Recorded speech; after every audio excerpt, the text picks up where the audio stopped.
چلیے 2 4 سطر عبارت پڑھ دے کوئی. عبارت خوانی کا سلسلہ تو ختم ہی کر دیا آپ لوگوں نے.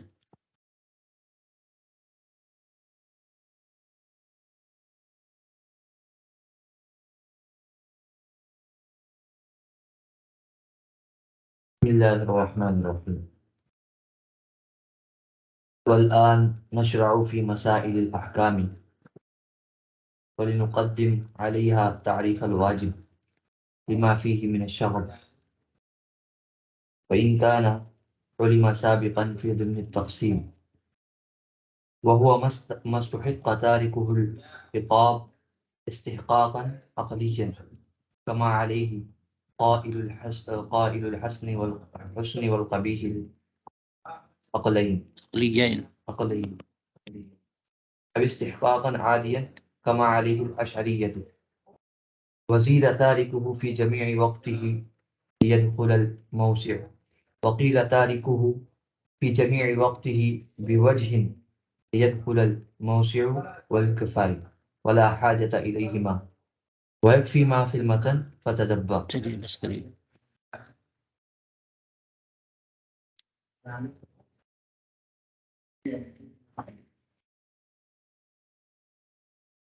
بسم اللہ الرحمن الرحیم نحمده ونصلی ونسلم علی رسولہ الکریم اما بعد.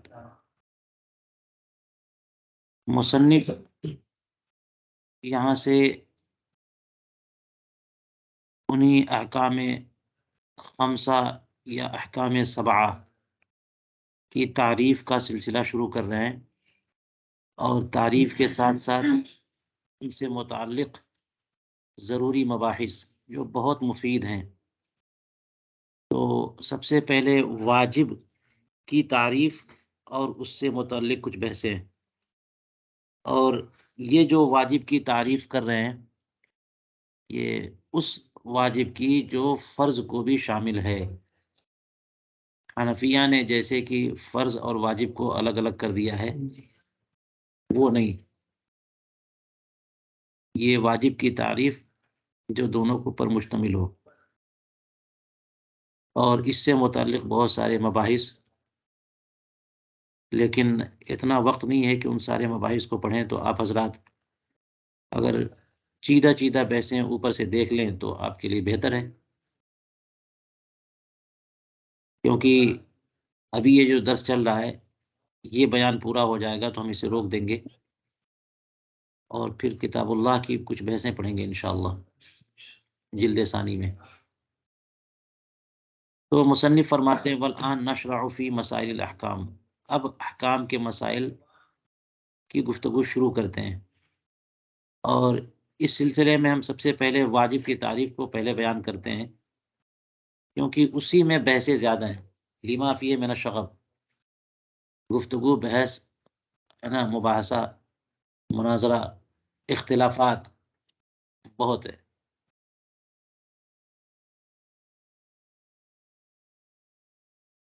کہ واجب موسع اور واجب مضیق کا مسئلہ ہے، اور استحقاق عصم، اور پھر اس کے بعد عفو کی بحث ہے، معافی کی بحث ہے، اور اسی طرح سے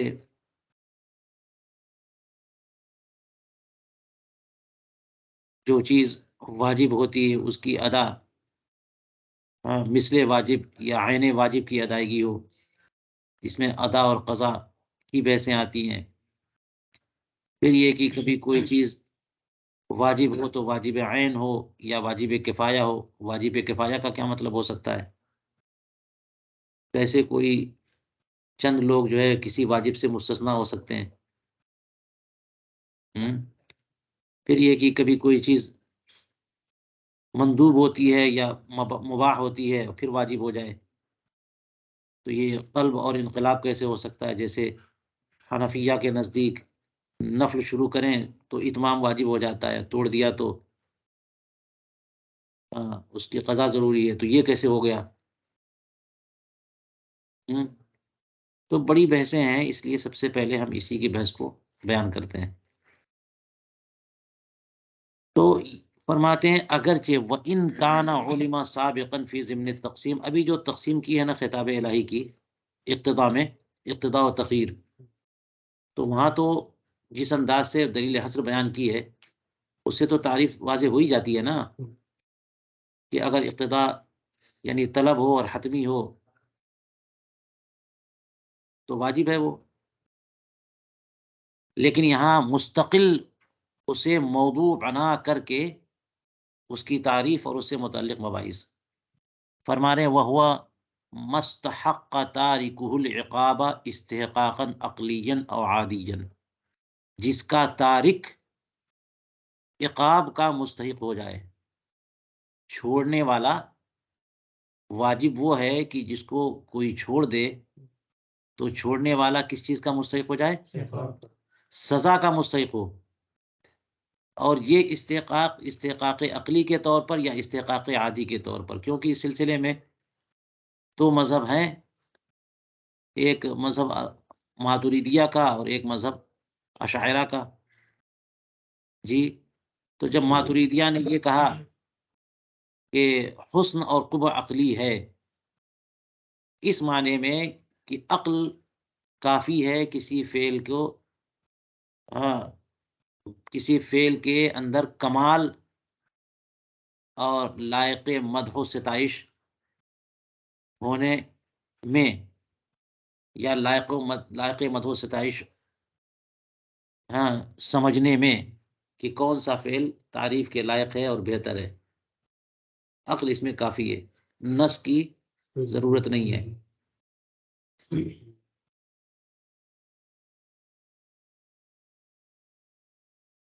اور یہی معاملہ قبح عقلی میں ہے، تو اس لیے کہا استحقاق عقلی، اگر کوئی اچھا فعل ہے تو اس کو چھوڑنے والا عقلاً جو ہے نا عقاب کا مستحق ہوگا، عقل فیصلہ کر دے گی۔ کما علیہ قائل الحسن والقبیح العقلیین، جیسا کہ اسی موقف پر ہیں وہ لوگ جو کہ حسن عقلی اور قبیح عقلی جی کے قائل ہیں، اور قائلو کہا انہوں نے یہاں پہ ماتریدیہ نہیں کہا، کیونکہ اس میں تو اس قدر میں تو ماتریدیہ اور معتزلہ دونوں شریک ہیں، ٹھیک ہے نا۔ معتزلہ اور ماتریدیہ میں جہاں پر فرق ہوتا ہے وہ نقطہ یہ ہوتا ہے کہ معتزلہ یہ کہتے ہیں کہ اسی قدر کافی ہے اس میں حکم ہونے کے لیے اور آخرت میں جزا و سزا کے لیے بھی، ٹھیک ہے، لہذا کوئی رسول نہ آئے اور کوئی قرآن کی آیت نہ ہو تب بھی جو فرض ہے وہ فرض ہی رہے گا، ٹھیک ہے۔ اور ماتریدیہ کہتے ہیں کہ نہیں، کمال ہونے میں اور لائق تعریف و ستائش ہونے میں عقل کافی ہے، نص کی ضرورت نہیں، لیکن اسی قدر کافی نہیں ہے کہ اس کا حکم بھی ہو جائے، ٹھیک ہے، اس کا حکم بھی ہو جائے اور اسی قدر پر جو ہے نا آخرت میں جزا و سزا بھی ہو، یہ عقل اس کے لیے کافی نہیں ہے، جیسا کہ اللہ تعالیٰ نے فرمایا ما کنا نعذبہم حتی نبعث الیہم رسولا، ما کنا معذبہم حتی نبعث الیہم رسولا، جب تک ہم ان پہ کی طرف رسول نہ بھیج دیں تب تک ان پر عذاب نہیں کریں گے۔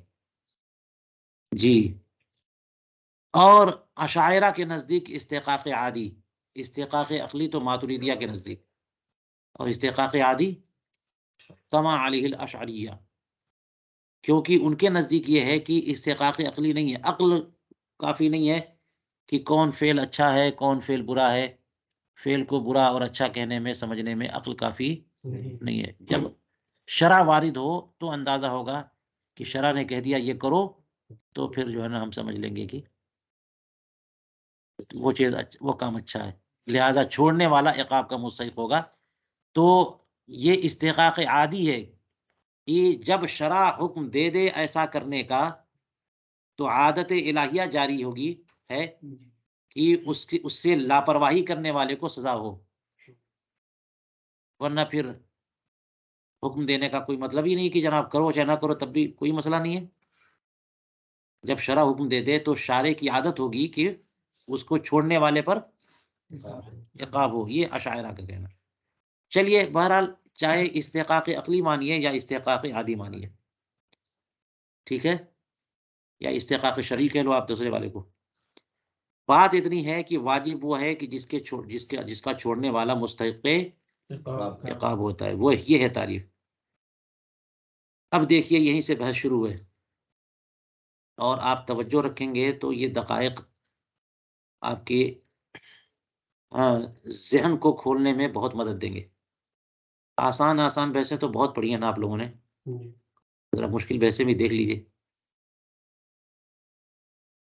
یہی ہے کہ اس سے جو ہے نا تفقہ اور فقہی بصیرت حاصل ہوتی ہے کہ آدمی ایک نص یا ایک آیت یا ایک حدیث سنے اور پڑھے اور اس کی گہرائیوں میں اتر جائے، جس قدر بھی گہرائیوں میں اتر جائے. چلیے کہتے ہیں کہ یہ تو واجب کی تعریف ہو گئی، مستحق تارکہ العقاب، ٹھیک ہے.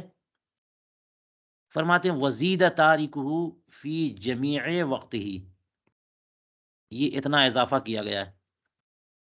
بعض لوگوں نے یہ تارکہ جو کہا ہے اس میں کیا اضافہ کیا، فی جمیع وقت ہی، کہ محض تارک عقاب کا مستحق ہو جائے تو جناب مثال کے طور پر ظہر کا ٹائم 3 گھنٹے کا ہے، سمجھ لیں، تو شروع کے آدھے گھنٹے میں کسی نے ظہر کی نماز نہیں پڑھی تو لغوی اعتبار سے تو آپ کہہ سکتے ہو نا کہ وہ تارک ہے، ہو گئی سزا اس پر. کیسے اس کو تارک کہیں گے؟ فی جمیع وقت ہی کی قید آپ کو بڑھانی پڑے گی، ہے نا، کہ پورا ٹائم گزر بھی گیا اور اب بھی اس نے نماز نہیں پڑھی تو کیا ہو گیا، وہ تو تب وہ تارک ہوا ہے. صرف شروع کے وقت کی بنیاد پر آپ تارک اس کو نہیں کہہ سکتے، اس لیے یہ قید بڑھانی پڑے گی. بات سمجھ میں آ رہی؟ فی جمیع وقت ہی کی قید آپ کو کیا اضافہ کرنا پڑے گا. کیوں؟ لیدخل الموسع، لیدخل واجب موسع داخل ہو جائے، واجب موسع اور واجب مضیق. آپ کو پتا ہے نا یہ مسئلہ کہ نماز فرض ہے، واجب ہے، واجب موسع ہے. گناہگار نہیں ہوگا بندہ اگر پہلے گھنٹے میں نماز نہیں پڑھی تو، ٹھیک ہے، گنجائش ہے اس کے پاس، لیکن ہوتے ہوتے ہوتے آخری کے 5 منٹ رہ گئے تو اب واجب مضیق ہو گیا، اب تاخیر حرام ہے. کچھ اور کام کرنے لگیں گے تو بھی حرام ہے، کیونکہ کوئی اور کام کرنے کا مطلب نماز آپ چھوڑ رہے ہو. بات سمجھ میں آ رہی ہے؟ تو یہ فی جمیع وقت ہی کی قید کا اضافہ کس لیے ہونا چاہیے؟ تاکہ واجب موسع داخل ہو جائے. واجب مضیق اگر کوئی ہے تو پھر تو اس میں یہ قید کی ضرورت نہیں ہے، کیونکہ تاریخ ہے اس کا، اول وقت میں چھوڑ دیا تو وہی چھوڑنے والا مانا جائے گا. یہ ایک بات. وقیل تارکہ فی جمیع وقت ہی بوجہ، یہاں پہ کہہ رہے کہ نہیں، صرف فی جمیع وقت ہی نہیں، بوجہ بھی بڑھائیے. کیا بڑھائیے؟ تارکہ کے ساتھ ساتھ فی جمیع وقت، پورے وقت میں جو چھوڑ دے گا وہ مستحق عقاب ہے. اور ایک قول اور بڑھائیے، بوجہ. کیوں؟ تاکہ موسع اور کفائی دونوں داخل ہو جائیں، فرض کفایہ، واجب کفایہ بھی. کیونکہ واجب کفایہ کا مسئلہ، موسع کی بات تو سمجھ میں آ گئی نا. واجب کفایہ کا مطلب کیا ہوتا ہے کہ کسی اور نے بھی کر دیا تو ہمارا کام ہو گیا، اب ہم سے پرسش نہیں ہوگی. نماز جنازہ کے بارے میں پتا ہے نا، فرض کفایہ ہے. تو گاؤں کے 2-4-10 لوگوں نے بھی نماز جنازہ پڑھ لی تو سب بری ذمہ ہو گئے، یعنی کسی نے نہیں پڑھی تو سب پر عقاب ہے. اور کچھ لوگوں نے پڑھی، زید، بکر، عمر نے پڑھی تو خالد بھی بری ذمہ ہو گیا نا. تو کیا خالد، حالانکہ خالد تارک ہے، خالد نے نماز جنازہ لیکن زید، بکر نے پڑھ لی تو خالد پر عقاب ہوگا؟ نہیں ہوگا. تو خالد کیسے عقاب سے بچ گیا؟ کیا نماز جنازہ واجب نہیں ہے نا نماز جنازہ؟ تو ایسی تعریف کریے جو یہ مسئلہ بھی حل ہو جائے. تو اس لیے اس میں ایک اور قید بڑھانی پڑے گی. وہ کون سی قید؟ بے وجہن، کہ پورے وقت میں چھوڑنے والا، کسی بھی طور پر چھوڑنے والا ہے نا، کیونکہ یہ بندہ چھوڑنے والا نہیں مانا جائے گا اس صورت میں جبکہ اس کے بھائی نے پڑھ لیا، پڑوسی نے پڑھ لیا. بات سمجھ میں آئی؟ کیونکہ فرق یہی ہوتا ہے کہ فرض عین میں، غور سے سنیے، فرض عین جو ہے نا، فرض عین اور فرض کفایہ یہ دو چیزیں جو ہیں الگ الگ. کیا فرق ہے دونوں میں؟ فرض عین میں یہ مقصود ہے کہ بندہ اس کام میں تھکے، اتعاب نفس، وہ کام ہو جائے، یہ مقصود نہیں ہے. بندہ اس میں محنت کرے. وہ کھڑا ہو کے کہہ دے گا فلاں نے تو پڑھ لی نماز، تو نہیں چلے گا. تم نے پڑھی کہ نہیں پڑھی؟ اتعاب نفس مقصود ہے رب کی رضا کے لیے، ٹھیک ہے. اور جو فرض کفایہ ہے اس میں اتعاب نفس مقصود نہیں ہے، جو کام ہے وہ ہو جانا مقصود ہے. کسی پیاسے کو پانی چاہیے نا، تو سارے لوگوں پر ضروری ہے کہ دیں، لیکن کسی ایک نے دے دیا تو کام تو ہو گیا نا. مقصود کیا ہے؟ کام ہو جائے، چاہے آپ کرو چاہے وہ کرے، چاہے وہ کرے، کام ہو جائے. نماز جنازہ میں کام ہو گیا تو کام ہو گیا، اتعاب نفس مقصود نہیں ہے. اس لیے کہتے ہیں کہ وہاں پہ جو ہے نا وہ تارک مستحق عقاب ہے جو من جمیع الوجوہ تارک ہو، کہ اس طرح سے ترک کر دیا کہ اس کے ترک کی وجہ سے وہ کام ہوا ہی نہیں، نماز جنازہ اس کی پڑھی ہی نہیں گئی. اور اگر ایسا تارک نہیں ہے بلکہ کسی کو بھیج دیا اس نے اور لوگوں نے پڑھ لیا، وہ نماز جنازہ ہو گئی کم سے کم، تو پھر یہ من جمیع الوجوہ تارک نہیں ہے. یہ بھی قید بڑھائی آپ کس لیے؟ تاکہ موسع کے ساتھ ساتھ کیا داخل ہو جائے؟ یہ بات انہوں نے شارح نے فرمائی، لیکن آگے ان دونوں باتوں پر اپنا کمنٹ دے رہے کہ ولا حاجت الیہما، ان دونوں قیود کی حاجت نہیں ہے. ویکفی ما فی المتن، متن میں جو تعریف کر دی وہی کافی ہے. جناب تارک لفظ سے سمجھ تو آئی جاتی ہے، لفظ تارک کہہ دیا مطلقاً تو اس تاریخ سے وہی مراد ہے جو آپ قیدیں بڑھا رہے ہیں. تاریخ وہی مانا جائے گا جو پورے وقت میں تاریخ ہے. شروع کے آدھے گھنٹے ایک گھنٹے میں نماز نہیں پڑھی اس نے، اس کے بعد پڑھ لی، تو تاریخ کون کہا ہے؟ نہ لغتاً وہ تاریخ ہے، نہ اصطلاحاً تاریخ ہے، نہ عرفاً تاریخ ہے. تو بلا وجہ میں مفہوم نکال کر کے، بال کی کھال نکال کر کے آپ قیدیں بڑھائیے گا تو طلبہ پہ کتنی مشقت ہوگی. تو متن میں جو ہے وہ خود کا فتدبر، تو پھر غور کریے جناب، ٹھیک ہے. وما قیل،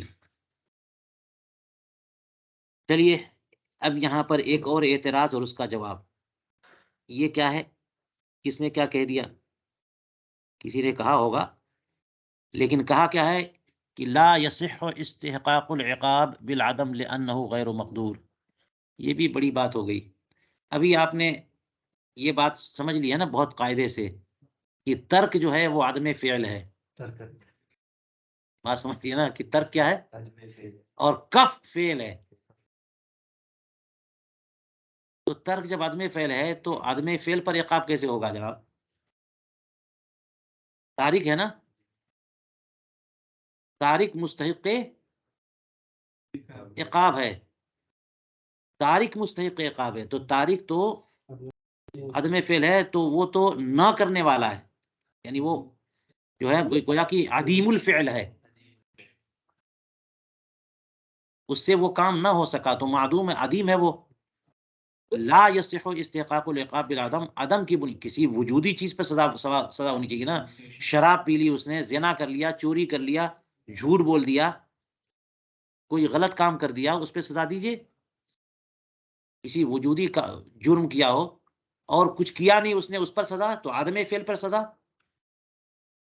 کہتے ہیں کہ لا یصح استحقاق العقاب بالعدم لانه غیر مقدور، عدم پر استحقاق عقاب جو ہے نا یہ بات صحیح نہیں ہے. کیوں صحیح نہیں ہے؟ کیونکہ عدم مقدور نہیں ہے. تو تکلیف ما لا یطاق ہو جائے گا، تکلیف ما لا یطاق ہو گیا. عدم تو قدرت تحت قدرت ہی نہیں کسی کے. وَإِنْ أُرِيدَ الْكَفْ، اور اگر اس ترک سے آپ کیا مراد لے لیجئے؟ کف. ایسا ہوتا ہے، لفظ ترک بولتے ہیں لیکن اس سے مراد کف ہے. تو اگر ترک سے مراد عدم الفعل نہ ہو بلکہ کف عن الفعل ہے، لَلَزِمَ أَن يَكُونَ التَّارِكُ الْغَيْرُ الْكَافِ لا يستحق العقاب. تو اگر اس تارک سے مراد کف عن الفعل ہو، یعنی جو بندہ فعل سے رک رہا ہے، اپنے آپ کو ارادتاً باز رکھ رہا ہے، نماز کھڑی ہو رہی ہے اور اس کے ساتھ کوئی عذر نہیں ہے، پھر بھی وہ جناب جان بوجھ کر کے وہ بہانہ بازی کر رہا ہے اور ادھر ادھر کی باتیں کر رہا ہے اور نماز سے اپنے آپ کو روک رہا ہے، تو یہ کف عن الفعل ہوا نا، اور کف عن الفعل تو فعل ہے، اس پر استحقاق عقاب تو یہ بات. لیکن اس پہ دوسری خرابی یہ لازم آئے گی کہ لازمہ ان یکون التارک الغیر الکاف، تو لازم آئے گا کہ وہ تارک جو غیر کاف ہو وہ مستحق عقاب نہ ہو، کیونکہ اگر تارک سے مراد کاف لیں گے، تارک سے مراد کاف عن الفعل، تو غیر کاف باہر نکلا نا. جب آپ کاف کو داخل کریں گے تو اسی قید سے غیر کاف خارج ہو جائے گا. وہ بندہ جو اپنے آپ کو ایک واجب عمل سے روکے وہ ہو گیا کاف، اور وہ بندہ جو ارادتاً اپنے آپ کو نہیں روک رہا ہے لیکن اس سے وہ نماز نہیں پڑھی جا سکی. اس میں مثال پر میں نے غور کیا تو اس کی کیا مثال بنے گی؟ سستی اور کاہلی سے. سستی کی وجہ سے ایک ہوتا آمدن کسی نے بلایا اور پھر بھی وہ نہیں جا رہا، لیکن ایک وہ بندہ ہے جو اس نے ارادتاً ایسا نہیں کیا بلکہ وہ کسی اور چیز میں اتنا مصروف رہ گیا ہے کہ اس نے پہلے سے اس کا انتظام نہیں کیا کہ ٹائم پر میں نماز پڑھوں، اور یہ محض سستی کی وجہ سے، تو اسے کاف نہیں کہہ سکتے، اسے تارک کہیں گے، عدم الفعل. بات سمجھ میں آ رہی؟ تو وہ تارک جو غیر کاف ہو پھر وہ مستحق عقاب نہیں ہوگا، حالانکہ وہ بھی مستحق عقاب ہوگا جو سستی کی وجہ سے. بھائی حدیث پاک نے تارک میں چند لوگوں کو مستثنا کیا ہے نا. حدیث پاک نے فرمایا کہ لیست تفریط فی النوم انما التفریط فی الیقظہ، ہے نا، سونے میں جرم نہیں ہے بلکہ جرم کس میں ہے؟ یقظہ میں. کوئی بندہ سویا رہ گیا اور سونے کی وجہ سے جو ہے نماز چھوٹ گئی تو اب یہ جرم نہیں ہے. بیداری میں نماز چھوڑے گا تو یہ تو جو استثناء حدیث پاک نے کیا ہے وہ ساہی کا کیا ہے اور نائم کا کیا ہے. بات سمجھ میں آ رہی ہے؟ لیکن اس کے علاوہ کوئی بندہ اور ہو جو کاف تو نہیں ہے لیکن تارک ہے تو وہ بھی بچ جائے گا، حالانکہ وہ نہیں بچ، اس تاریخ میں وہ نہیں بچ سکتا. تو کہتے ہیں کہ اگر تاریخ سے مراد کف عن الفعل ہو تو لازم آئے گا کہ وہ تاریخ جو غیر کاف ہو وہ عقاب کا مستحق نہیں ہوگا. اور غیر کاف سے آپ نے مراد سمجھ لیا نا، کفا یا کفو سے اس میں فاعل کیا ہے؟ کاف. وہ کاف اور لام والا مت سمجھ لیجیے گا کاف، یہ کہاں سے کاف آگے.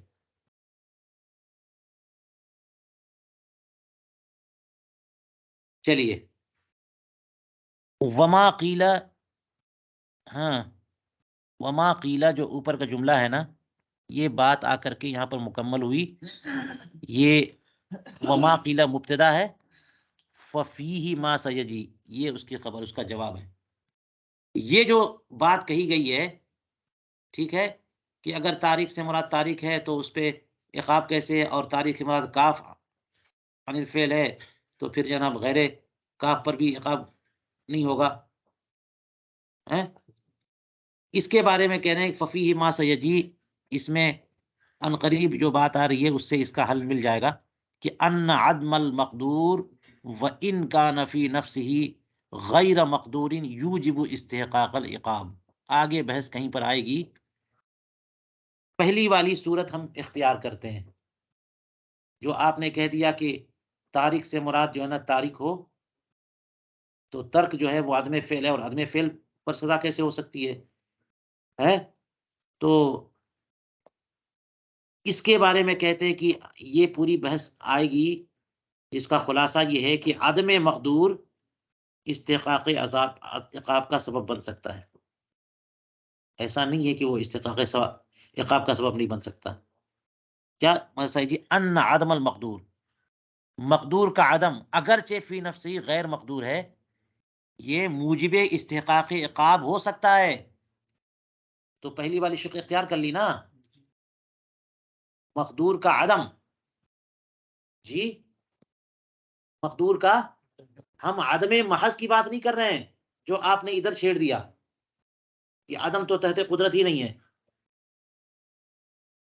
اور اس کو اگر کہہ دیں کہ موجب عقاب ہے تو جناب تکلیف مالا یطاق لازم آ جائے.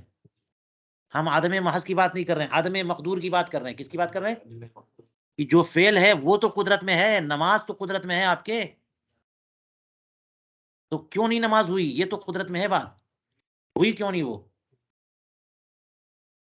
عدم محض کی بات نہیں ہو رہی ہے. عدم محض جو ہے وہ استحقاق عقاب کا سبب ہو، یہ بات نہیں ہے. مقدور کا عدم، یہ فعل آپ کی قدرت میں ہے تو آپ کی کوتاہی تو ہوئی. بات سمجھ آئی؟ اور یہ کوتاہی وجودی ہے، اس لیے کہتے ہیں کہ عدم مقدور اگرچہ فی نفسی غیر مقدور ہے، عدم غیر مقدور ہے، لیکن جو مقدور ہے وہ تو قدرت میں ہے. یہ موجب استحقاق عقاب ہے. چلیے اس سے مسئلہ یہ حل ہو جائے گا، یہ بھی حل ہو گیا. اب چلیے آگے. فَإِنْ قِيلَ، اگر کوئی یہ اعتراض کرے، اور یہاں سے اب مصنف کے کلام کا مفہوم بتانے کے لیے انہوں نے یہ بات شروع کی کہ مصنف نے کہا والعفو من الکرم. جی تو مصنف نے والعفو من الکرم کیوں کہا؟ اس لیے کہ کوئی کہہ سکتا ہے کہ فعلی ھذا یلزم عدم صحت العفو، کہ اس بنیاد پر تو معافی کی صحت پر جو ہے وہ سوالیہ نشان قائم ہو جائے گا. معاف کرنا اور معاف ہونا، اور اللہ تعالیٰ شفاعت کسی کی قبول کرتے اور مغفرت فرما دے اور معاف کر دے، یہ تو صحیح نہیں ہونا چاہیے پھر، کیونکہ آپ نے واجب کی تعریف کیا کر دی ہے؟ اس کی تعریف سے استحقاق عقاب ہو، وہ مستحق عقاب ہے، تو معافی کیسے ہو سکتی ہے؟ وہ کس چیز کا مستحق ہے؟ ہر شخص جس چیز کا مستحق ہے وہ چیز اسے دینا چاہیے نا. اگر وہ مستحق عقاب ہے اور معاف کر دیا تو اس کا مطلب جس بات کا مستحق تھا وہ دیا ہی نہیں، تو مستحق عقاب کیسے ہوا؟ وہ معافی تو غلط ہو گئی. یہ سوال سمجھ میں آ رہا ہے؟ معافی تو غلط ہو گئی. قرآن کریم کی سینکڑوں آیتیں معافی کے بارے میں، مغفرت کے بارے میں، حدیثیں بھری بڑی ہیں معافی کے بارے میں. اللہ تبارک و تعالیٰ تواب رحیم ہے، عفو ہے، کریم ہے نا، شفاعت قبول فرماتا ہے، خود وہی اذن شفاعت دیتا ہے. بات سمجھ آ رہی ہے؟ تو پھر یہ عفو تو بالکل غلط بات ہو گئی، عفو نہیں صحیح ہونی چاہیے. تو یہ ایک اعتراض کہ جب استحقاق عقاب ہو چکا تو پھر عفو درست نہیں ہونا چاہیے. فرماتے ہیں کہ اس کا جواب قلنا کلا، ایسی بات ہرگز نہیں ہے کہ معافی غلط ہو جائے، بلکہ والعفو لمستحق العقاب، لمستحق العقاب من الکرم، مستحق عقاب کو معاف کر دینا یہ کرم ہے. مستحق عقاب کو معاف کر دینا یہ کرم ہے، یہ بھلائی ہے، یہ حسن سلوک ہے، یہ بھلائی ہے، انعام ہے.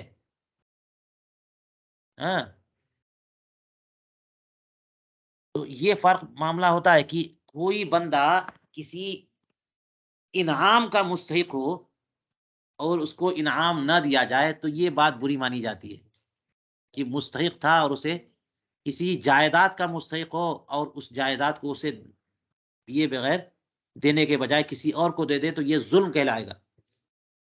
ٹھیک ہے؟ کسی انعام کا مستحق ہو، انعام نہ دیا گیا تو یہ اچھی بات نہیں ہے، لیکن کسی سزا کا مستحق ہو اور سزا چھوڑ دی جائے تو یہ اچھی بات مانی جاتی ہے، بھلائی ہے، یہ کرم ہے. فلا ینافی الاستحقاق والسلوک، تو استحقاق و سلوک منافی نہیں ہے معافی. معافی استحقاق عقاب کی بات تو یہی نا، آپ نے اعتراض کیا کہ وہ تو استحقاق عقاب والی بات ہے تعریف واجب میں، اور معافی جو ہے وہ چھوڑ دینا ہے، تو معافی میں اور استحقاق میں آپ کو منافات نظر آ رہی ہے کہ وہ مستحق ہے اور یہاں چھوڑ دیا گیا. نہیں، معافی اور استحقاق میں کوئی منافات نہیں ہے، بلکہ صحیح طور پر غور کیا جائے تو معافی ہوتی ہی اسی سے ہے جو جہاں پہ استحقاق عقاب ہو. معافی ہوتی ہی وہیں پہ جہاں پہ جب بندہ مستحق عقاب تھا نہیں تو معاف کیا کیا آپ نے؟ آپ کہیے جناب ہم نے چھوڑ دیا. کیا چھوڑا؟ ذرا بتائیے تو صحیح، آپ نے کیا چھوڑا؟ کوئی باس کہے کہ جناب جاؤ تم کو آج سستے میں چھوڑ دیا، تو بتائیے تو صحیح ہم نے کیا کیا تھا؟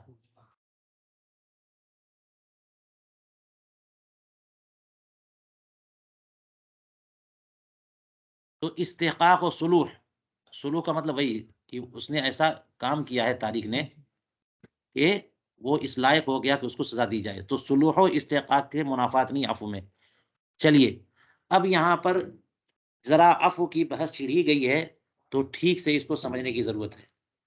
ٹھیک ہے، اور اب اس کو بالکل گہرائی میں اتریں اور سمجھنے کی کوشش کریں کہ یہ معافی کا معاملہ کیا ہے. اور آپ لوگوں سے میں کہوں گا کہ ذرا آج اس کو ٹھیک سے سمجھنے کی کوشش کریں. وجہ یہ ہے کہ وہ اسماعیل دہلوی نے جو لکھ دیا اپنے رسالہ یغروزی میں امکان کذب کے بارے میں، ہے نا، امکان کذب کے بارے میں لکھ دیا، تو ان لوگوں نے کہہ دیا خلیل امبیٹوی نے اور اس کے استاذ رشید احمد گنگوہی نے کہ وہ یہ امکان کذب کوئی نیا مسئلہ نہیں ہے بلکہ یہ خلف وعید کی فرع ہے. خلف وعید کی فرع ہے اور خلف وعید جائز ہے. یہ متکلمین کہتے ہیں کہ خلف وعید ہاں جائز ہے کہ کوئی عقاب کا وعدہ ہوا کہ تم اگر یہ جرم کرو گے تو یہ سزا ملے گی اور اللہ تبارک و تعالیٰ معاف کر دے، یہ جائز ہے. تو خلف فی الوعید تو جائز ہے، خلف فی الوعد جائز نہیں ہے. بات سمجھ میں آ رہی ہے؟ سزا کی دھمکی ہو اسے معاف کر دینا اور ثواب کا وعدہ ہو اور نہ دینا یہ اچھی بات نہیں ہے، یہ کرم نہیں ہے، اس میں کوئی خوبی نہیں ہے. لیکن سزا کی دھمکی ہو اور اسے معاف کر دینا تو یہ متکلمین نے کہا ہے کہ خلف وعید جائز ہے. بعض متکلمین نے کیا کہا؟ اس کو انہوں نے استعمال کر لیا. کس نے؟ ان لوگوں نے کہ امکان کذب جو ہے وہ کیا ہے؟ خلف وعید کی فرع ہے کہ ایک بات اللہ نے فرمائی اور اس کا خلاف کر دیا کہ تم یہ کام کرو گے تو یہ سزا ہوگی اور وہ سزا نہیں دی، تو اسی کی فرع ہے جھوٹ. جھوٹ بولنا کیا ہے؟ اسی کی فرع ہے. تو یہ سب باتیں آ گئی تو لوگ پریشان ہو گئے اور پھر امام اہل سنت مجدد دین و ملت سرکار اعلی حضرت امام احمد رضا فاضل بریلوی رضی اللہ تعالیٰ عنہ نے اسی ایک مسئلے پر پوری کتاب لکھ دی، سبحان السبوح عن عیب کذب مقبول. آج کے طلباء کو ٹائم ہی نہیں ہے کہ وہ پڑھیں. یہ کتاب بہت توجہ سے پڑھنے کے لائق ہے اور اعلیٰ حضرت سرکار نے فرمایا کہ یہ خلف الوعید جو ہے نا اس کا کوئی قائل نہیں ہے اصل میں. اور جہاں پہ یہ بیان آیا ہے خلف الوعید والا اس کو سمجھیے کہ وہ کیا کہنا چاہ رہے ہیں، ورنہ محققین کے نزدیک خلف الوعید بھی جائز نہیں ہے جناب. بات سمجھ میں آ رہی ہے؟ تو لگا دیا آپ نے کہ خلف الوعید جائز ہے، اسی کی فرع ہے امکان کذب. اللہ تبارک و تعالی جو بات کہہ دے اسے پورا کرتا ہے. انہ لا یخلف المیعاد، وہ وعدہ خلافی نہیں کرتا. جو وعدہ اگرچہ اگر عقاب کا ہو تو وہ بھی اور انعام کا ہو تو وہ بھی.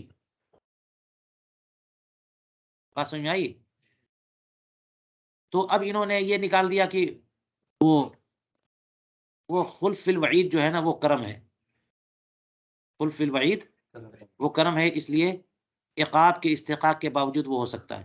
تو اب یہاں پر خلف الوعید کی بات آ گئی ہے تو چلیے اب آگے بڑھتے ہیں. ٹھیک ہے، فرماتے وقیلا ما اوعد بالعقاب علی ترکہ، ایک تعریف یہ کی گئی ہے واجب کی کہ جس کے ترک پر عقاب کا وعدہ کیا گیا ہو، عقاب کی دھمکی دی گئی ہو، عقاب کی دھمکی دی گئی ہو کس پہ؟ ترک پہ۔ تو جب یہاں اس طرح سے تعریف کی جائے گی تو اس کے بعد کا ولا یخرج العفو، اور عفو اس سے خارج نہیں ہے، لأن الخلف فی الوعید جائز، کیونکہ خلف فی الوعید کیا ہے؟ جائز۔ جائز ہے۔ تو یہ استحقاق کا لفظ چھوڑ کر کے ایعاد کا لفظ استعمال کرنا، کیونکہ استحقاق میں یہ بات ہو رہی تھی استحقاق ہو اور پھر عفو ہو جائے، استحقاق ہو اور آپ کو طرح منافات لگ رہی تھی نا استحقاق میں اور عفو میں، تو استحقاق کا لفظ چھوڑیے اور کیا لائیے؟ ایعاد، کہ اللہ نے اس کے تارک کو وعید فرمائی، کس چیز کی؟ سزا کی۔ تو جب وعید کا لفظ دیں گے تو پھر تو متکلمین کا ایک کہنا ہے کہ وعید میں خلف جو ہے وہ تو جائز ہے، کوئی مسئلہ، کوئی منافات نہیں ہے، وعید دی ہے اللہ نے لیکن خلف فی الوعید جائز ہے، تو اس لیے عفو جو ہے وہ خارج نہیں ہے۔ فَيَجُوزُ أَن يُعِيدَ بِالْعِقَابِ وَلَا يَأْتِي بِهِ، تو یہ ہو سکتا ہے کہ عقاب کی دھمکی دے اور عقاب نہ دے، سزا کی دھمکی دے اور سزا نہ دے۔ فَإِنَّ أَهْلَ الْعُقُولِ السَّلِيمَةِ يَعُدُّونَهُ فَضْلًا لَا نَقْصًا، اس لیے کہ اہل عقول سلیمہ اسے فضل و کرم شمار کرتے ہیں، اسے نقص اور کمی اور عیب اور کوتاہی اور سستی نہیں مانتے ہیں کہ کر سکتا تھا پھر بھی نہیں کیا، یہ سستی ہو گئی۔ جو اسماعیل دہلوی نے لکھ دیا شفاعت کے بارے میں کہ قانون کی پاسداری کے لیے اسے کرنا پڑتا ہے، تو مجبور بنا دیا اللہ تعالیٰ کو۔ تو یہ اہل عقل سلیم کے نزدیک جو ہے وہ عقاب کی وعید ہو اور اس عقاب، اس سزا کو نہ دیا جائے، اسے فضل شمار کرتے ہیں، اسے نقص شمار نہیں کرتے۔ وَهُوَ مَرْوِيٌّ عَنْ عَبْدِ اللَّهِ بْنِ مسعود عن عبد اللہ ابن عباس رضی اللہ عنہما، اور یہ بات حضرت سیدنا عبداللہ ابن عباس رضی اللہ تعالیٰ عنہما سے مروی ہے۔ اب یہ بات ہوا کا مرجع کیا ہے یہ میں غور کر رہا تھا، یا تو یہ کہ اس کا فضل ہونا ہے، یا پھر کہ خلف الوعید کا جائز ہونا ہے، یہ دونوں باتیں ہو سکتی ہیں۔ چلیے بہرحال، لیکن زیادہ واضح بات یہی لگتی ہے کہ اللہ تبارک و تعالی جو ہے سزا کی وعید فرمائے اور سزا نہ دے، اسے یہ فضل ہے۔ یہ بات حضرت عبداللہ ابن عباس رضی اللہ عنہ سے مروی ہے۔ دون الوعد لأن الخلف فی الوعید جائز دون الوعد، اس لیے کہ وعید میں خلف تو جائز ہے، وعد میں جائز نہیں ہے، یعنی سزا کی دھمکی دی جائے اور پھر سزا نہ دی جائے، یہ خلف ہو گیا نا، جو کہا گیا تھا وہ کیا نہیں گیا، یہ تو جائز ہے کیونکہ کرم ہے، فضل مانا جاتا ہے۔ لیکن وعد میں یعنی انعام و اکرام کی بشارت دی جائے کہ تم اگر یہ اتنی بار درود پاک پڑھو گے تو یہ تمہیں برکت ملے گی، وہ وعدہ تو دیا گیا اور پھر وہ نہ دیا جائے، یہ جائز نہیں ہے، خلف فی الوعد جائز نہیں ہے۔ فإن الخلف فیہ نقص مستحیل علی، کیونکہ وعد میں جو بات کہی جائے اور نہ کیا جائے یہ نقص ہے، یہ کمی ہے۔ یہ تو کہہ دے گا کوئی بندہ کہ آپ نے وعدہ کیا اور وعدہ پورا نہیں کیا، آپ بھلائی کی بات کہہ کر کے روکتے ہیں، لوگوں کو محروم کرتے ہیں، یہ نقص ہے، اور نقص والی کوئی بھی چیز اللہ تبارک و تعالیٰ پر محال ہے۔ تو کہتے ہیں وردہ ھذا العذر، اور یہ جو خلف فی الوعید یعنی عفو کے معاملے کے لیے جو ہے نا یہ تعریف کی گئی ہے، اور اس کے ساتھ یہ کہا گیا کہ خلف فی الوعید جائز ہے،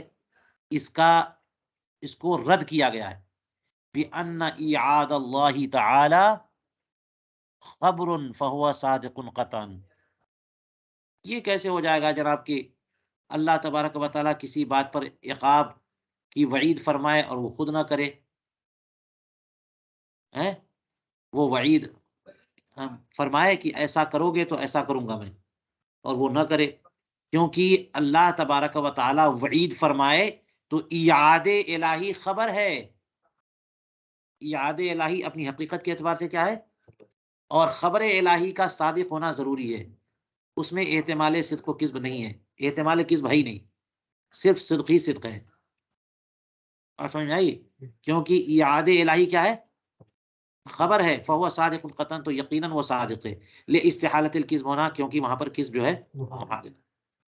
لیجیے جناب، یہاں پر انہوں نے صراحت کر دی کہ وہاں پہ تو کذب محال ہے، اور ان لوگوں کو سمجھ میں نہیں آتا کہ کذب محال کیسے. وہابیوں کو کہہ دیتے ہیں کہ وہ کذب اگر محال ہو باری تعالیٰ پر، تو بندوں کی قدرت جو ہے نا اللہ کی قدرت سے بڑھ جائے گی، معاذ اللہ. چلیے اب یہاں پر ایک اور اعتذار، کہتے ہیں وَأُعْتُذِرَ بِأَنَّ كَوْنَهُ خَبْرًا مَمْنُوعًا بل هو انشاء للتخویف. یہ اعتذار کیا گیا کہ یہ جو بات کہی ہے نا کہ اعادہ الہی خبر ہے، کیا ضروری ہے کہ خبر ہو، کیوں نہیں آپ انشاء قرار دے سکتے اسے؟ جی بل هو انشاء للتخفیف فلا باس حینئذ فی الخلف، تو وہ انشاء ہے تخفیف کے لیے، لہٰذا خلف میں کوئی حرج نہیں ہونا چاہیے، کیونکہ اسے آپ اگر خبر قرار دیں گے تو خبر کے خلاف اگر ہو جائے تو کذب لازم آئے گا، اور وہاں پہ صدق لامحالہ صدق صفت ہے اس کی، سچ کلام الہی ہے، بہرحال سچ ہے، ٹھیک ہے نا، وہاں پہ کذب کا گزر بھی نہیں ہے. لیکن یہ خبر نہیں بلکہ انشاء ہے، یعنی انشاء تخویف، انشاء خوف، ہاں انشاء برائے تخویف، انشاء برائے تخویف، کہ اگر تم نے ایسا کیا تو میں ایسا کر دوں گا، ڈرانا، ڈرانا مقصود ہے، بندہ ڈر گیا، کام ہو گیا، چھوڑو اب، اگر تم نے یہ کام نہیں کیا تو اٹھا کے پھینک دوں گا. بچے کو کہہ دیتے ہیں، حالانکہ باپ جو بچے کو پھینکے گا، بچوں کو باپ کیا کہہ دیتے ہیں، کوئی خطرناک بات کہہ دیتے ہیں جس سے وہ ڈرتا رہتا ہے، اس لیے کہ مقصد یہ تھا کہ اس کے اندر خوف پیدا کرنے کے، خوف سے وہ کام نہ کرے. بات سمجھ آئی؟ تو برائے تخویف انشاء ہے، وہ خبر نہیں ہے، اور کوئی چیز انشاء ہو، خبر ہو تو اس کے خلاف کرنا کذب ہے نا، انشاء ہے تو اس کے خلاف کرنا کذب کیسے؟ کذب کی تعریف ہی یہ نہیں ہے، کذب کا تعلق انشاء سے ہے ہی نہیں، کذب کا تعلق کس سے ہے؟ خبر سے. وہ خبر ہی نہیں ہے، وہ کیا ہے؟ وہ انشاء ہے. تو یہ بھی تو ہو سکتا ہے، آپ نے کہا کہ ایعاد خبر ہے، ہم کہیں نہیں نہیں نہیں، ایعاد خبر نہیں بلکہ وہ انشاء ہے، وہ برائے تخویف ہے. اور برائے تخویف جو چیز ہوتی ہے اس میں آپ کذب نہیں کہہ سکتے، کیونکہ مقصود یہ ہے کہ بچے کو یا کسی کو اس سے باز رکھنا، تو خوف دلا کر کے ہی باز رکھیں گے، ہے نا، اور خوف دلا دیا، وہ بندہ باز رہ گیا، کام ہو گیا. اور اگر نہیں کیا تو یہ نہیں کہ جس بات سے خوف دلائے تو وہ کرا جائے، وہ کام کیا جائے. بات سمجھ میں آئی؟ تو یہ بات فلا باس حینئذ فی الخلف، تو اگر یہ تخویف کے لیے ہے تو خلف میں کوئی حرج نہیں، کیونکہ اس صورت میں خلف کذب نہیں ہے. کہتے ہیں کہ اگر کوئی یہ اعتذار کرے تو اس کا جواب مصنف نے خود دے دیا، اس کا جواب کہ ایعاد الہی ہے، عقاب جو ہے وہ کیا ہے، نہیں، ایعاد الہی یہ خبر ہے، یہ انشاء نہیں ہے. اگر کوئی اسے انشاء قرار دے تو فرماتے وتجویز کون ہی انشاء للتخویف کما قیل عدول عن الحقیقت، یہ حقیقت سے عدول ہے، اور حقیقت سے عدول جو ہے نا بلا موجب جائز نہیں ہے. آپ کیوں اسے انشاء کہنے کے پیچھے پڑے ہوئے ہیں؟ یہ جملہ اپنی لفظ کے اعتبار سے، حقیقت کے اعتبار سے مبتدا اور خبر ہے، ہیں؟ یا مفہوم کے اعتبار سے یہ خبر ہے، تو پھر انشاء کیسے؟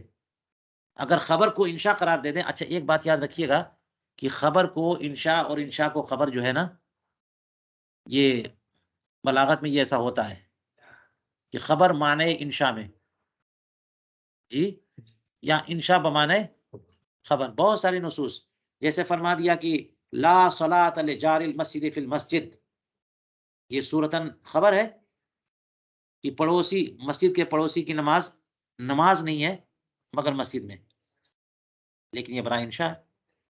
ایسا نہیں کہ نماز نہیں ہے، کہنا یہ کہ تم نماز جا کے وہاں پڑھو، باہر کیوں پڑھ رہے ہو، ہے نا. تو اسی طرح سے بہت سارے نصوص ہیں جس میں صیغے کے اعتبار سے وہ کیا ہے، خبر ہے، لیکن انشاء کے معنی میں. تو اب لیکن یہ جو معاملہ ہے کہ خبر کو انشاء کے معنی میں یا انشاء کو خبر کے معنی میں استعمال کرنا، یہ حقیقت سے عدول تو ہے. حقیقت سے خبر تو خبر کے معنی میں ہونا چاہیے، انشاء انشاء کے معنی میں. اگر آپ خبر کو انشاء کے معنی میں یا انشاء کو خبر کے معنی میں لیں گے تو حقیقت سے عدول تو ہے. تو کوئی قرینہ، کوئی موجب چاہیے، کوئی ریزن، کوئی وجہ چاہیے. آپ نے ظاہر سے عدول کیوں کیا؟ تو وہی کہہ رہے ہیں کہ یہاں عقاب پر جو وعید ہے اس کو آپ وعید کو خبر ماننے کے بجائے کیا مانے؟ انشاء.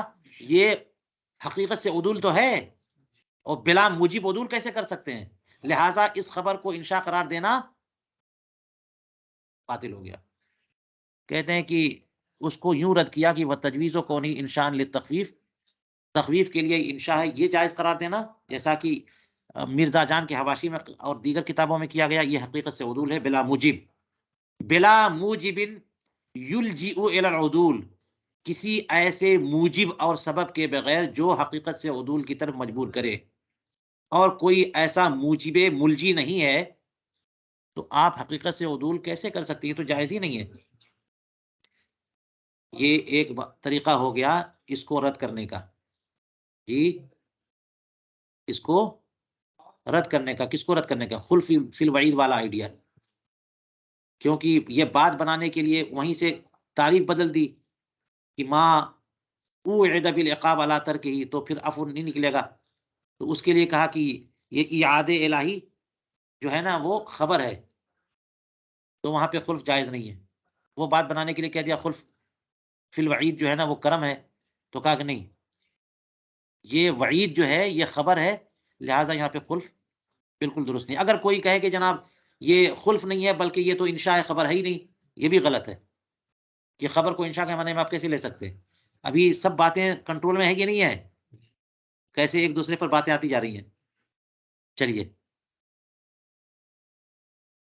علاوہ ازیں علی ان مثلہ یجری فی الوعد، ایک اور اعتراض ہوگا اگر خلف فی الوعید کو مان لیا جائے. خلف فی الوعید والے مسئلے کو رد کرنے کے لیے کیا کہہ دیا انہوں نے کہ اعادہ الہی کیا ہے؟ خبر ہے. تو وہاں پر احتمال کذب کچھ نہیں ہے، صادق ہی صادق ہونا، کیونکہ اللہ کی خبر ہے سبحانہ و تعالی. لہٰذا اگر کوئی کہے کہ نہیں وہ وعید جو ہے نا وہ خبر نہیں ہے بلکہ انشاء ہے، تو اس کا جواب ہو گیا. اور دوسری بات یہ کہ خلف فی الوعید اگر جائز ہو، ہے نا، تو صرف وعید ہی میں کیوں؟ اگر خلف جائز ہو سکے، خبر میں خلاف جائز ہو سکے، تو پھر وعد میں بھی تو جائز ہو سکے گا. الا ان مثلہ یجری فی الوعد، یہی تقریر. تو کیونکہ آپ نے یہ کہا کہ خلف فی الوعید کیسے جائز ہے؟ یوں جائز ہے کہ وہ خبر نہیں ہے بلکہ انشاء ہے تخویف کے لیے. تو وعد میں بھی کوئی کہہ سکتا ہے کہ جناب جیسے مجرم کو بچانے کے لیے اللہ تعالیٰ نے فرمایا، کوئی کہے کہ مجرم کو جرم سے بچانے کے لیے کہا کہ تم اگر ایسا کرو گے، تو ڈرانے کے لیے کہہ دیا، کرنا مقصود نہیں تھا، ڈرانے کے لیے کہہ دیا ایسا نہیں کرو ورنہ یہ ہوگا. مقصد نہیں تھا کہ وہ اگر ایسا کر دے گا تو وہ کریں گے ہم. تو یہی پوری تقریر جو ہے نا ادھر فعل حسن میں بھی ہو سکتی ہے کہ ایسا کرو تو تمہیں جنت ملے گی، اور جنت کی جو بات کہی جا رہی ہے وہ صرف رغبت دینا نہیں ہے جنت. جیسے وہاں سزا دینی نہیں ہے، ڈرانے کے لیے.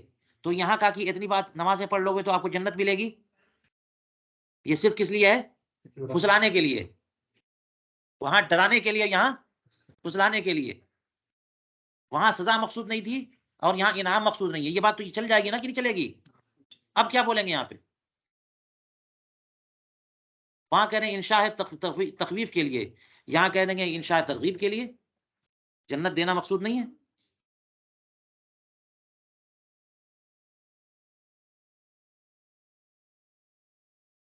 اعلیٰ ان مثلہ یجری فی البعد، یہ بات تو وعد میں بھی جاری ہو جائے گی جو تقریر آپ نے کی ہے کہ وہ انشاء ہے تخویف کے لیے. اس یمکن ان یقال، کیونکہ یہاں بھی یہ بات کہی جا سکتی ہے کہ انہوں لانشاء ترغیب، وہاں پہ انشاء تخویف ہے، یہاں پہ انشاء فیجوز فی الخلف، تو وعد میں بھی خلف جائز ہے. پھر کہیے اگر وہ وعد میں بھی خلف جائز ہے، وعید میں بھی خلف جائز، تو پھر معاد کا مطلب کیا ہے؟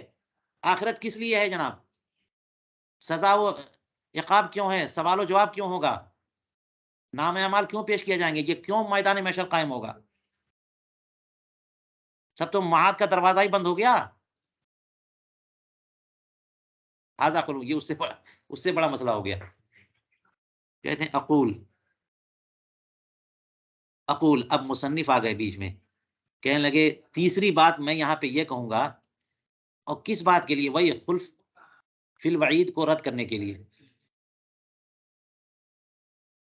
ہے نا، خلف فی الوعید کو رد کرنے کے لیے. کہ ایک بات تو یہ ہو گئی کہ جناب اگر آپ یہ کہیے کہ وہ تو خبر ہے اور خبر بہرحال صادق ہے، یہ ایک بات ہوگی، لہٰذا اسے انشاء کہنا غلط.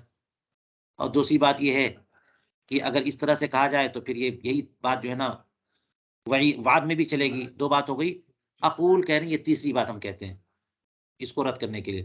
لو تم تجویز الانشائیت لدل علی بطلان العفو مطلقا، اگر انشائیت کی تجویز تام ہو جائے کہ جو اعاد الہی ہے وہ خبر نہیں ہے بلکہ انشاء ہے، خبر نہیں ہے بلکہ، اگر یہ بات مان لی جائے تو تب تو عفو ہی باطل ہو جائے. لدل علی بطلان العفو مطلقا، مطلقاً عفو باطل، لأنه التجاوز عمن يستحق المؤاخذہ ہے، اس لیے کہ یہ اس معنی میں تجاوز یعنی معافی کس کو کہیں گے کہ جو مواخذہ کا مستحق ہے اس سے معاف کر دینا، تجاوز کر دینا، چھوڑ دینا. جو مواخذہ کا مستحق ہے اسے چھوڑ دینا، اسی کا نام نہ ہے معافی. التجاوز عمن یستحق المؤاخذہ، اس بنیاد پر تو کہتے ہیں وعلی ھذا لیس المؤاخذہ موعودہ، تو مؤاخذہ موعودہ ہی نہیں ہے، اس کا مطلب کہ معافی ہی نہیں ہے، وہ اس کا مطلب وہ سزا آنی ہی نہیں تھی. یہ تو صرف استحقاق کی بات کی گئی ہے کہ تم اگر فلاں نماز چھوڑو گے تو سزا کے مستحق ہوگے، لیکن وعدہ نہیں ہے سزا کا، سزا ہوگی نہیں، مستحق ہو جاؤ گے سزا، تو پھر معافی کیا چیز ہے؟ کیونکہ مواخذہ تو موعود ہے ہی نہیں، اور جب مواخذہ موعود نہیں تو پھر مواخذہ ہوگا نہیں ہوگا تو پھر بات عفو کس چیز کا؟ والکلام کانا فی خروجی بعد تسلیم وجود ہی، یہاں تو عفو ہی باطل ہوا جا رہا ہے. حالانکہ جو بات چلی تھی وہاں پہ کہ پھر اگر واجب کی تعریف یہ ہے کہ واجب کا تارک جو ہے وہ مستحق عقاب ہو، تو عفو کس معنی میں؟ تو کہا عفو کرم ہے، تو عفو کو مان کر کے کہا تھا کہ کرم ہے. یہاں تو عفو کا کنسیپٹ ہی ختم ہو رہا ہے. تو کہہ رہے جو کلام تھا کہ عفو خارج ہو رہا ہے اس تعریف سے، عفو جو کیا ہے خارج ہو رہا ہے کس سے؟ واجب کی تعریف سے. تو وہ تو کلام تھا عفو کو تسلیم کرنے کے بعد، وَإِذَا لَمْ يَتِمَّ الْعُذْرُ بِتَجْوِيزِ الْخُلْفِ فَلَا بُدَّ، اور جب یہ عذر اور اعتذار ہے کہ عذر کہ خلف فی الوعید جائز ہے، یہ جب تام نہیں ہوا تو اب یہاں پر آخر کلام انجام کار فائنل بات یہ کہنی چاہیے، اور اسی کو اعلیٰ حضرت سرکار نے بھی واضح قرار دیا ہے، اور اسی کو آپ سمجھ لیجئے اور ذہن میں بیٹھا لیجئے. خلف فی الوعید کے بحث میں وہ کیا؟ وہ یہ کہ فلا بد ان یقال ان الایعاد فی کلامہ تعالی مقید بعدم العفو. ساری بحث کا سے چھٹکارا مل جائے گا آپ کو. ہماری طرف سے اس کی وضاحت سنیے آپ غور سے.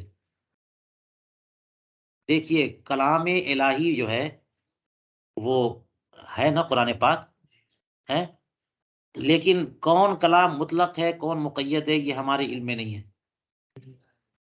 یہ علم الہی میں کون سی بات مطلق ہے کون مقید ہے یہ ہمارے علم میں نہیں. جیسے تقدیر کے بارے میں آپ نے پڑھ لیا ہے نا، یہ تو ہے کہ کب موت آنی ہے کب کیا آنی ہے، لیکن ہمیں علم نہیں ہے، ہمیں نہیں بتایا گیا کب ہو. یہ بتا دیا گیا کہ جب وہ کام ہونا ہے تو ہو جائے گا، لیکن ہمارے علم میں نہیں، علم الہی میں. تو اسی طرح سے کوئی کلام ہے مقید لیکن قید بیان نہیں کی گئی، قید اس کی بیان نہیں کی گئی کسی مصلحت خاصہ کی وجہ سے، ٹھیک ہے، کہ اگر وہ قید بیان کر دی جاتی تو مجرمین کو چھٹکارا مل جائے گا، دندناتے پھریں گے، وہ قید بیان، لیکن قید ہے وہاں پہ، اور جب قید وہاں پر ہے تو اس قید کے ہوتے ہوئے وہاں پر امکان کذب کی کوئی صورت نہیں ہے، خلف الوعید کی صورت نہیں ہے، خلف الوعد، نہ خلف الوعد ہے نہ خلف الوعید ہے، کچھ بھی نہیں ہے۔ وہ کیا ہے؟ وہ یہ کہ کوئی بندہ اگر فلاں جرم کرے گا تو اس کو فلاں سزا ملے گی، اگر معافی نہ دی گئی تو، یہ قید ہے۔ بات سمجھ میں آ رہی نہیں آ رہی ہے؟ فلاں جرم پر فلاں سزا، یہ وعید ہے کہ نہیں ہے؟ لیکن اس کو بیان کیا گیا مطلق، اور ہے وہ مقید۔ اب بتائیے خلف الوعید کا کیا جواز ہو سکتا ہے؟ یعنی مشروط بعدم العفو ہے، تمام وعیدات کیا ہیں؟ مشروط بعدم العفو ہیں، اور یہ بات ذہن میں رکھ لینی چاہیے، ورنہ چھوٹے موٹے لوگ جو ہے نا وہ مبشرات سے بڑے خوش ہو جاتے ہیں، اور اسی وجہ سے زید کو بھی یزید کو بھی جنتی قرار دے دیا لوگوں نے، جو پہلا لشکر فلاں علاقے پہ حملہ کرے گا اسے جنت کی بشارت ہے۔ اور کوئی بھی بشارت جناب اگر درود شریف پڑھیں گے تو آپ کو جنت میں اتنے پیڑ لگا دیے جائیں گے، یہ ہے نا سب کے سب صحیح ہے، کوئی غلط نہیں ہے، لیکن جناب اتنے کام سے جو ہے نا سب نمازیں چھوڑ دیجئے، سب کریے، ہو جنت ریزرو ہو گئی۔ یہ ساری چیزیں مقید ہوتی ہیں، مقید اس سے ہیں کہ اگر تمہارا ایمان سلامت رہا، اگر تم نے ایسا کوئی عمل نہ کیا جو حابط اعمال ہو، بات سمجھ میں آ رہی ہے، تو یہ سب بشارتیں ملیں گی آپ کو۔ روزہ رکھنے والے کے لیے اسپیشل دروازہ ہوگا، ریان، جس سے وہ داخل ہوگا، یہ سب مقید ہے کہ نہیں ہے؟ اور اگلے سال سے سارا روزہ چھوڑنا شروع کر دیا تو، اور معاذ اللہ مرتد ہو گیا تو ساری بشارتیں جو ہیں وہ مقید کیا ہیں؟ بہت ساری شرطوں سے مشروط ہیں وہ، کہ اگر تمہارا ایمان سلامت رہا اور تم نے اپنے اعمال کو اکارت نہ کیا، ضائع نہ کیا، اور کوئی ایسی رکاوٹ نہ آئی، اور کوئی ایسا جرم نہ کیا، اور اگر جرم کیا ہو تو جرم کو معاف کر دیا جائے گیا، تو یہ بات سمجھ میں آئی؟ اور یہی معاملہ جو ہے نا سزاؤں میں بھی ہے، کہ اگر کوئی بندہ فلاں عمل کرے تو اس کو سزا ہے، تو اس میں بھی قید ہے، کیا قید ہے؟ اگر کوئی ایسا کام کر لے جو سزا کو معاف کروا دے اس کی سزا، ہاں، اگر معافی نہ ہوئی تو اس کا مطلب یہ ہوگا زید کو کہا گیا کہ تم نے اگر یہ کام کیا اور معافی نہ ہوئی تو تم جہنم میں جاؤ گے، تو اب یہ کلام بالکل صادق ہے کہ نہیں ہے؟ یہ ہے عفو کا، عفو خلف الوعید نہیں ہے، خلف الوعید میں کوئی اچھی بات نہیں ہے۔ خلف الوعید کا مطلب یہ ہوتا ہے کہ دھمکی دی اور نہیں کی، خود کہا اور نہیں کیا، جو بات کہی، اور یہ دنیا داروں کے لیے ہے جناب، یہ دنیا کے لوگ جو ہے نا دھمکی دیں اور نہ کریں تو یہ کرم ہے، اس میں کہیے اللہ تبارک و تعالیٰ کے بارے میں اللہ تعالیٰ نے بار بار قرآن پاک میں یہ ارشاد فرمایا، ان اللہ لا یخلف المیعاد، اللہ تبارک و تعالیٰ اپنی وعدہ خلافی نہیں کرتا، لا یبدل القول لدیہ، ہماری بارگاہ میں باتیں بدلی نہیں جاتی۔ یہ مفہوم جو ہے نا مختلف الفاظ اور مختلف کلمات کے ساتھ قرآن پاک میں بار بار آتا ہے کہ نہیں آتا ہے؟ اور وہیں پر بات بدلنے کا احتمال ہو جائے گا کہ اللہ نے دھمکی دیا اور پھر نہیں کیا، ایسی بات نہیں ہے۔ اللہ تبارک و تعالیٰ جو وعید فرمائے گا وہ کرے گا، جو وعدہ فرمائے گا وہ کرے گا، لیکن وہ وعید مشروط بعدم توبہ یا مشروط بعدم العفو ہے، بات سمجھ میں آئی؟ تو یہ بات ذہن میں رکھنی چاہیے، یہی ہے خلاصہ۔ اس پر کسی کو اعتراض ہو یا کچھ سمجھنا ہو تو آپ حضرات سوال ضرور کریے گا۔ چلیے، فلا بد ان يقال في العذر ان الاعاده في كلامه تعالى مقید بعدم العفو فلا خلف ولا ارادہ، تو نہ تو خلف الوعید ہے، نہ کسی طرح کے مفروضے یا عقیدے کے خلاف ورزی لازم آ رہی ہے، اور نہ کوئی اعتراض لازم آ رہا ہے، کچھ بھی نہیں، سارے اعتراض کا خلاصہ ہو گیا، سب سے چھٹکارا۔ آپ کی جگہ میں کہاں ہم، لفظ کہا گیا ہے کہ کلام تعالیٰ مقید بعدم لفظ بعدم نقاب بعدم الإيقاع. عقاب کہہ دیتے ہیں. ہاں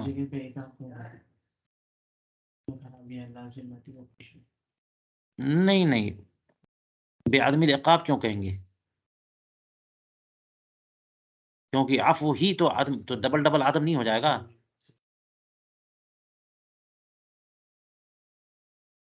اور بات اصل میں عفو کی چل رہی ہے نا. اعتراض جو ہے وہ کس سے ہے؟ اگر عدم عقاب کی بات بھی کریں گے مدرسین کے لیے، لیکن مولانا جابر صاحب آئے ہیں تو مجھ کو دے دینا. ایک دو ٹھیک ہے، دے کے آ رہا ہوں.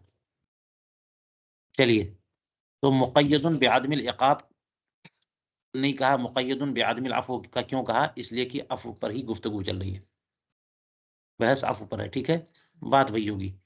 چلیے، ٹائم زیادہ ہو گیا، حالانکہ میں اور آگے لے جانا تھا، تو انشاءاللہ کل